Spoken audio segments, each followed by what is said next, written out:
The Casebook of Sydney Chase. Produced and edited by Crimson McKenzie, written and directed by Winslow, Swan, and featuring the voices of Dave Arkipov as Lieutenant Anthony Ferraro, Winslow Swan as Dr. Alec McDougall, and featuring Crimson McKenzie as Sydney Chase. Yes, I'm Dr. Alexander McDougall, friend and confidant of Sydney Chase. And yes, I know why you have sought me out. You wish to hear the true facts of the case. Well, you've definitely come to the right person. You see, I was there the entire way, so I can give you the honest truth. Of course, you probably already know Sydney Chase, a brilliant detective who left the police force after her husband passed away.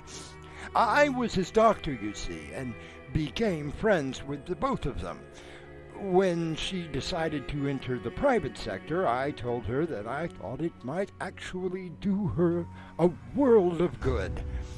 As for the case that you are referring to, well, it was our usual Wednesday chess game, and I went to her apartment. You're a little late, Alex. Oh, I had to stop and see a patient on my way here. Wait a minute. How did you know I was coming? It's quite obvious, Alex. I noticed the scuff marks on your shoes and the small nick on your cheek where you cut yourself shaving. I also can see a small smudge of yellow, which appears to be egg that you spilled on your jacket. In a hurry? But how in the world does that tell you I was coming here? Elementary, my dear Alex. It's Wednesday. You always come here on Wednesday to play chess. Oh, I'm sorry. I guess I forgot what day it was. But only momentarily. It's okay, Alex. Even I have lapses of memory sometimes. So, how is the patient? What patient? The one you saw before coming here? Remember? Nothing serious, I hope. Oh, yes. No, just changing a bandage. Well, come in.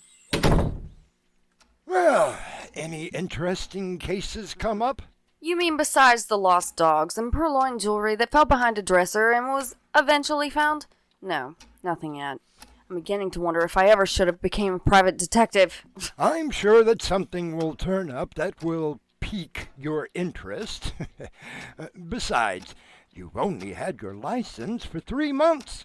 You can't expect cases to fall out of the sky. It would be nice if one were to knock at the door, at least.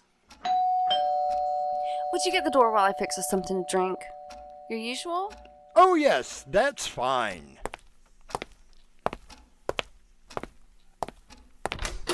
Mr. Sydney Chase? No, I'm afraid not. But Sydney is here. Won't you come in? Sydney, I believe that you have a client. Hello. What can I do for you? I'm sorry, you're Sydney Chase. Expecting a man. Well, I... Why don't you have a seat and tell me why you are here? Would you care for a drink? No, Why don't we start with your name? My what? Your name? Oh, my name is Charles Sheffield. Charlie, for short. Okay, Charlie. What can I do for you? Well, I'm not sure. You see, the police have already closed the case. What case is that? Donnie Appleton. You see, he's dead. Then there really isn't a case. No, you don't understand. I'm sorry. I guess I'm not making myself very clear. Why don't you start by telling us who Donnie Appleton is? Oh, forgive me. This is my friend Dr. Alexander McDougall. Oh, Sydney, please. It's McDougall, if you don't mind. Believe me, you can get more medical help from Google than the good doctor here. Oh, really? I'm just teasing, Alex. Please, Mr. Sheffield, continue. Donnie was my neighbor in the apartment building over on Stanfield. He moved in about 6 months ago, and we met in the elevator. We found out that we both had similar interests, and we became friends. Well, what did Donnie do for a living? He was a cartoonist. Satire, mostly. Along the lines of The Far Side or Mad Magazine. Pretty funny stuff, too. Did he make a good living doing that? Well, that's just it. He was about to. What do you mean? He had just signed with a publishing firm who had gotten him a deal with a national newspaper chain. His cartoon was to premiere next week in the Sunday edition of about 100 papers, with more signing on. He even showed me the advance check for $10,000 that he had received. Quite an impressive sum of money for drawing cartoons. That's what I had said. So it came as quite a shock when the police determined that he had committed suicide. Suicide? Was he having some problems with other areas of his life? Not that I'm aware of. Both of his parents had passed away, and he had no other family. He dated, but only sporadically, and never the same girl twice. He said that he was waiting for someone special to come along. Were there perhaps some other financial problems that he talked about? Well, if there were, he never discussed them with me. So, what would you like for me to do? I don't think that it was suicide. I think that he was murdered. Do you remember who the lead detective was on the case? Someone named Anthony something. Anthony something? It wouldn't have to be Anthony Ferraro, would it? Yes, that was it. Then it doesn't surprise me that he concluded it to be a suicide. By the way, how did your friend die? I found him, hanging from the chandelier in his apartment. We were supposed to go to the ball game that evening. When I knocked on the door, it opened and I saw him. So it possibly could have been suicide. I still think it was murder. So, Sydney, what now? Oh, I'm definitely gonna look into it. Especially since old Ferrari closed the case. Oh, you don't think that Ferraro will mind? Of course he will. Which makes it all the more fun. Why do you call him Ferrari anyway? Because he jumps to a conclusion faster than a Ferrari goes from 0 to 60.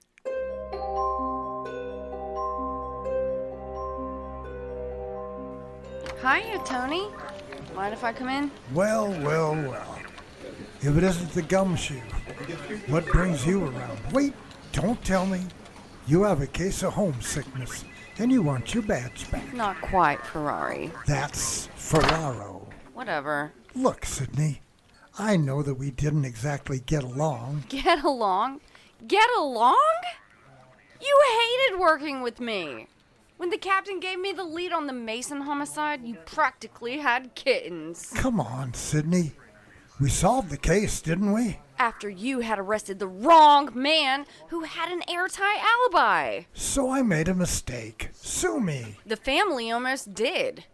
Had it not been for me finding the real killer. Get out of my office! But that's water over the dam. I'm private now and won't get in your way anymore. Why do I think there's a but in that statement? What can you tell me about Donnie Appleton? That case is closed. I closed it myself. It was clearly a suicide. End of story. Then you won't mind me looking at the case file? Help yourself. You know where records is located. I'll even call down and have them pull it for you. Well, I know it isn't Wednesday, and here you have called me over. What was the big emergency? Look at this photo, Alex. Sydney, are these crime scene photos? Yes, they are. How were you able to get them out of the precinct station? The keeper of the files owed me a favor. Dare I ask? I kept his brother out of jail. Oh, never mind. Now, what am I supposed to be looking at? Oh, come on, Alex. That would take all the fun out if I simply told you. I'm not very comfortable looking at a hanging man. You used to be a coroner. How does that bother you? I saw them on a table as I was about to perform an autopsy. I didn't go and get them. Pretend he's on a table then. Besides, it's not the body that you should be looking at. I'm still not quite sure.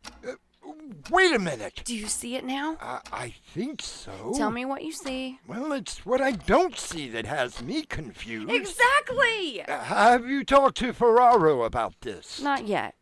I have to get this file back to my friend in records in the morning. Then I will talk to Tony Ferrari. Oh, he's not going to like this. So what else is new?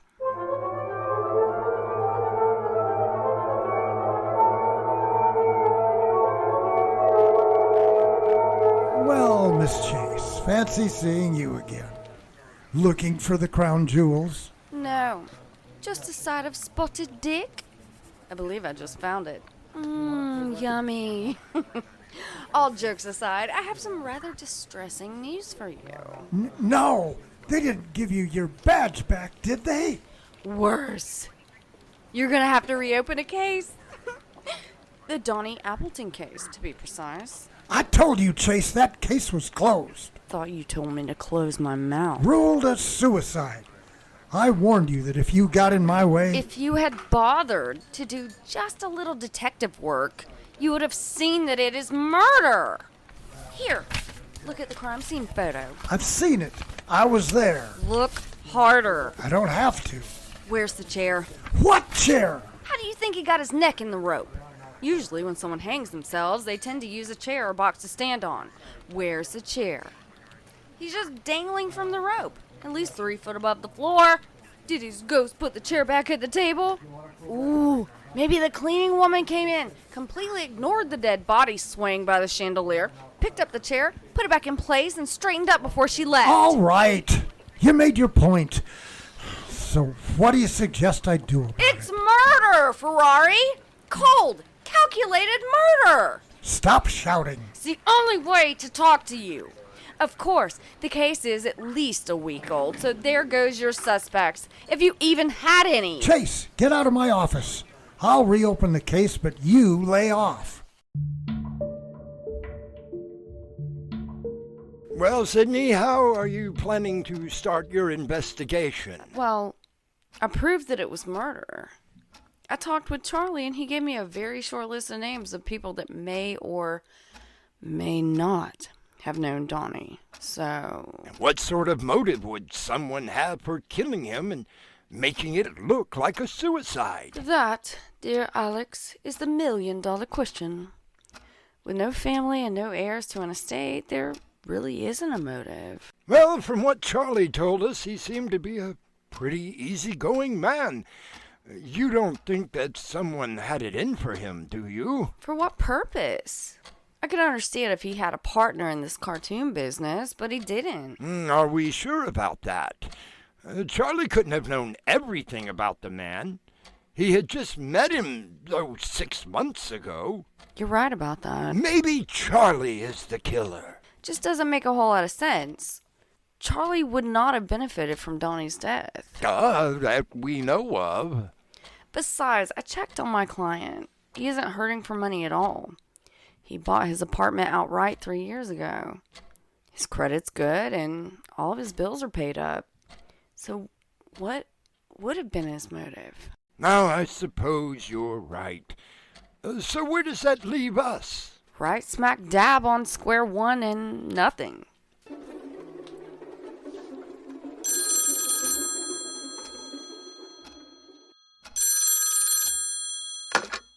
Sydney Chase? Oh, Sydney, meet me at 74 Parkside Road, apartment 4C. A date?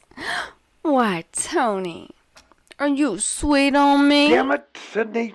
No, it's not a date. Then why should I come to 74 Parkside Road? Look, Chase, I'm tired, very tired. I took what you gave me on that Appleton case upstairs, and it was reopened. Well, that's one way to apologize. I'm not apologizing. Just get your ass down here. Again, why should I? Because we've got another apparent suicide, hanging victim, and no chair close by. Is that enough of a reason for you? Just make sure you get plenty of pictures. And I want the lab people in here pronto. Hi, Tony. Oh, you made it. And who is this? Oh, I'm Alex McDougal. He's my associate. I see you already cut the body down. Medical examiner hasn't arrived yet. Why don't you let Alex take a look? He is a doctor. Oh, yeah? Well, Doc, take a look. Well, it's been a while, but I will try. Okay, we have a white male, about 30, contusion around the neck from what looks like a rope burn. Oh, wait a minute. Lieutenant, this man was definitely murdered. Look here, where the rope burn is. You can see a second ligature mark across the neck. That is mechanical strangulation. This man was strangled first before he was hanged. Are you sure? Well, from just a first look, I would say yes. Tell the inmate to let me know ASAP. If there are any defensive wounds to the body, run the fingernail cuttings for DNA, everything. He may have tried to fight back. I do know how to do my job, Sidney. Who is he, anyway? Mr. Frank Marshall. Name ring a bell? I should say so. Excuse me, but I'm a little lost. Who is Frank Marshall? Oh, no one really. Until yesterday, when he hit the lottery. And someone kills him today. You think that the murder of Donnie Appleton and Frank Marshall are connected? Now look, Sidney. You can look over the reports and pics all you want to, but hear me good. Well. What? It's hear me well. Not good. Whatever.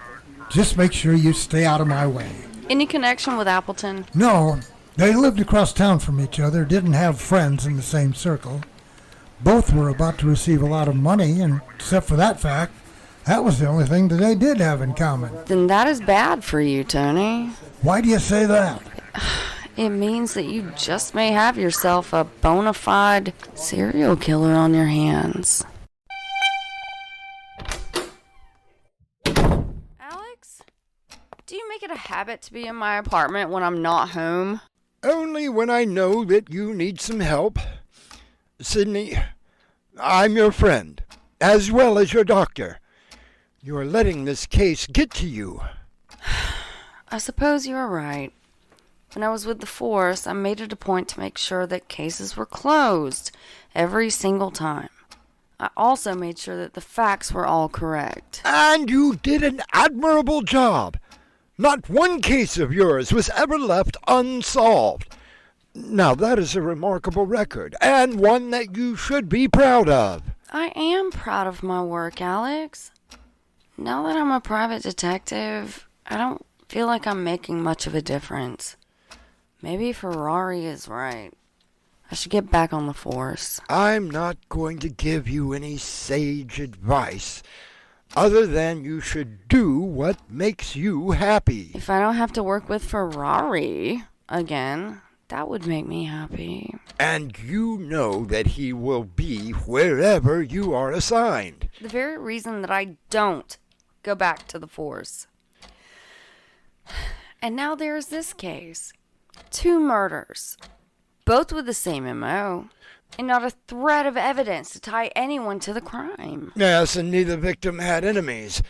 No family that wished them harm. Both were about to receive large sums of money and had made plans, so suicide is out. I noticed that you've been looking at the pictures from both crime scenes. Well, sometimes a new pair of eyes are needed to see something, even if they are as old as mine. Well, just let me know if something jumps out at you.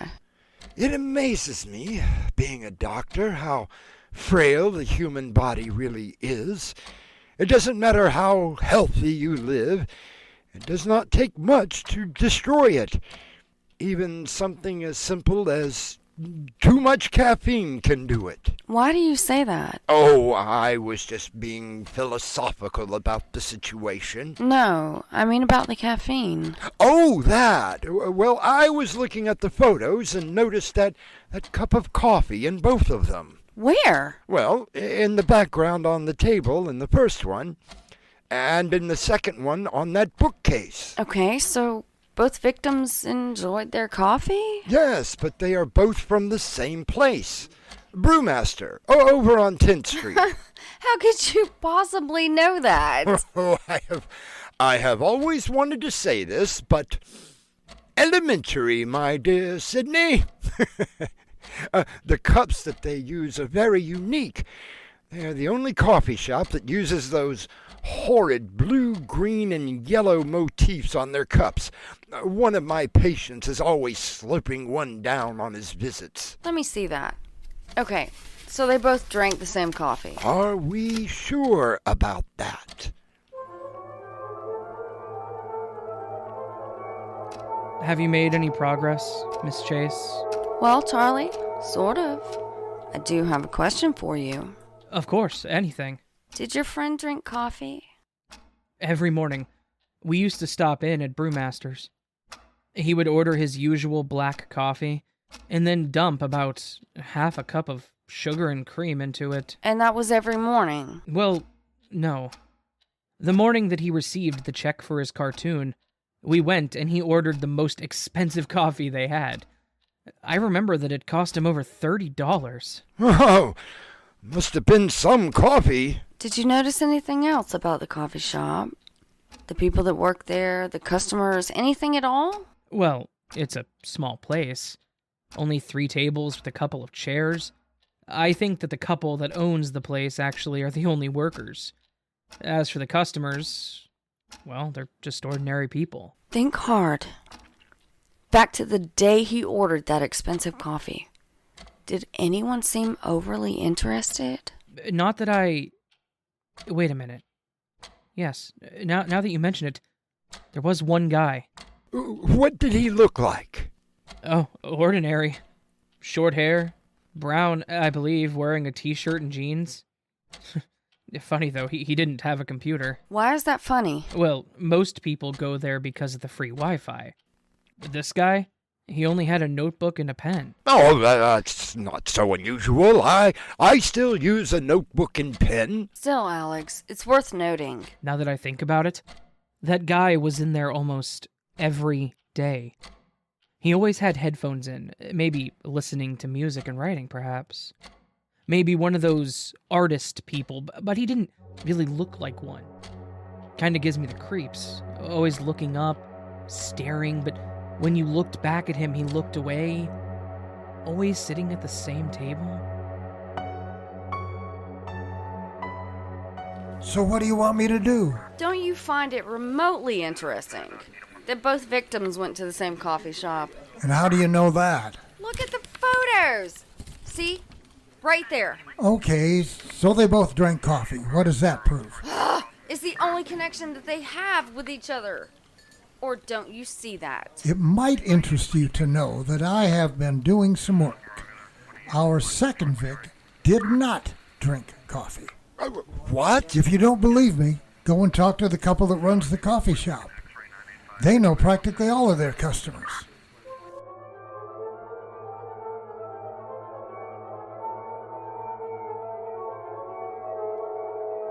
Oh, yes, I knew Mr. Appleton.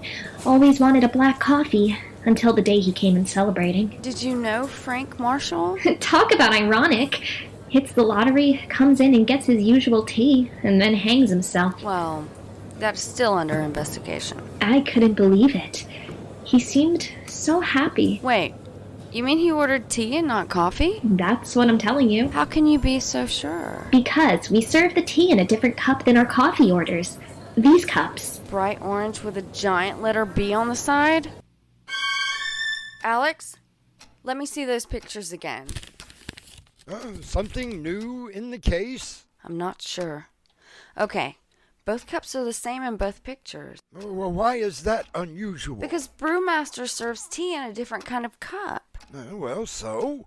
So where did the cup that had the coffee in it come from? Well, perhaps our victim had it delivered. According to the owner, Frank Marshall detested coffee, which is why he only ordered tea.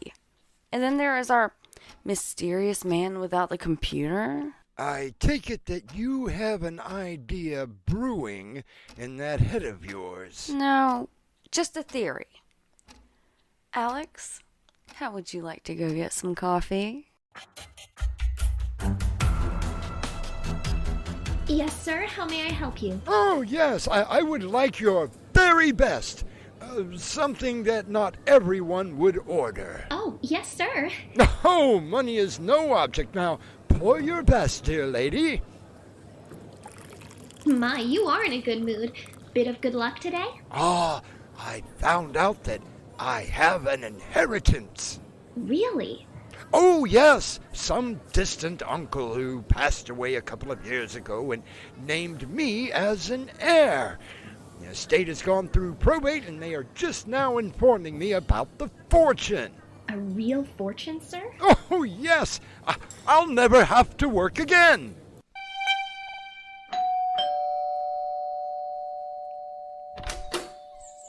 May I help you? You ordered a special coffee from Brewster's. I'm here to deliver it. Oh, well, thank you. Let me get my wallet and... Won't be necessary. I don't understand. People like you, flaunting your good fortune. Not thinking about all the people who went to bed last night hungry or had nothing to eat today? Perhaps you had better leave. Like them other two. You're just like them. How many people are being thrown out of their homes today because they don't have the money to pay rent? Bet you never thought about them. Young man, why don't we sit and talk about... Nothing to talk about. You're just another rich, pompous ass who doesn't deserve to live. Why don't you just die? Hold it! What? What is this? It's called a trap, young man, and you took the bait. Not one of my favorite terms. Where's Ferraro? I'm here. Wanted to make sure we got everything on tape. Come on, let's go. Sydney, I... You don't have to say that you were wrong. A thank you will suffice. Right. And that is as close as you are ever going to get from that man. Oh, I think that he's coming around.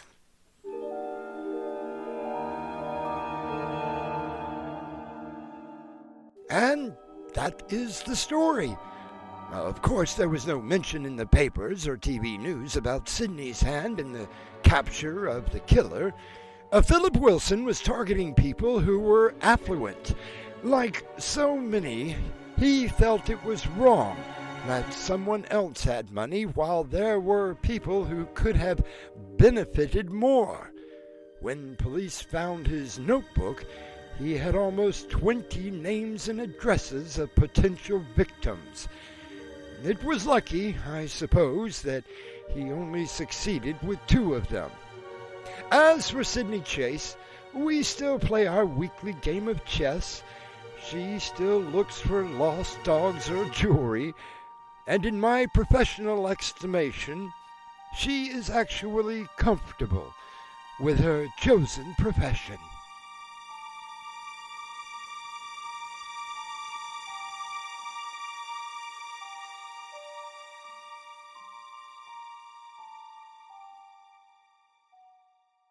You have been listening to the Casebook of Sydney Chase, produced and edited by Crimson McKenzie, written and directed by Winslow Swan.